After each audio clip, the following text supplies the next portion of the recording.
I'll never ever change. I'll never Ever change. I'll never Ever change.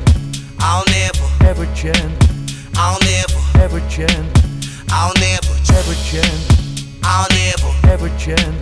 I'll never Ever change. I'll never Ever change. I'll never.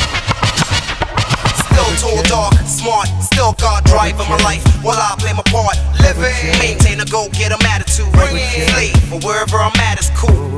Pen and pad when I'm traveling, never change that. Capture life as it's happening. Unraveling chapters of life where someone is at camp for a night. White tee or a wife beater, jeans are a little bit baggy. Added the sneakers, lean just a little to the left and walk with a swag that belong in the streets and fits corporate.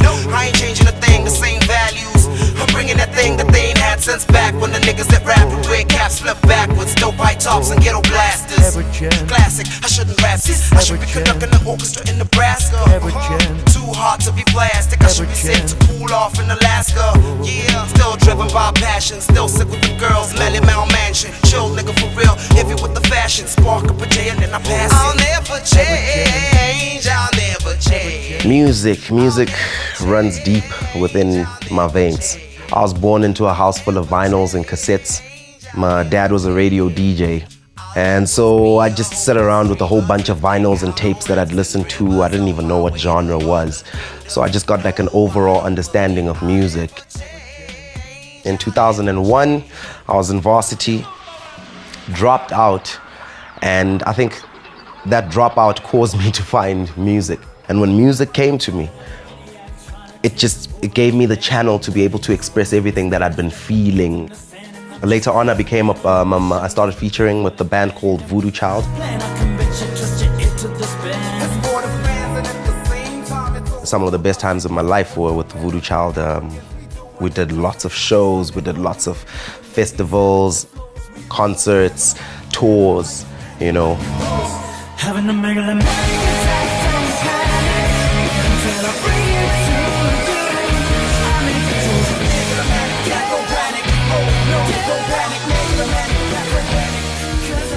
Originally, I'm from Zimbabwe. I left Zim too early to have completely grasped my entire culture.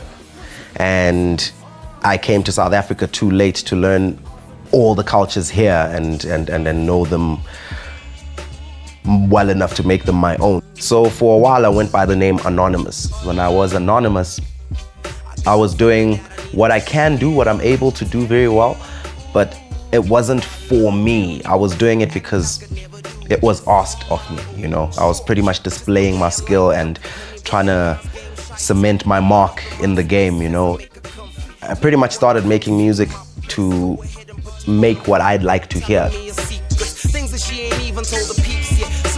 There's a bit of rap in everything I do, but I also answer to everything that makes sense to me.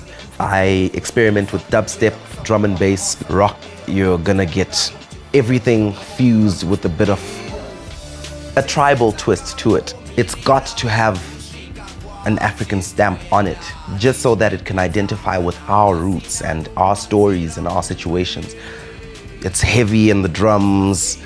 You've got me chanting out loud in Shona, and then it just chills out at a certain point when I give you that hip-hop stuff that you know me for, and then it gets back to that tribal vibe.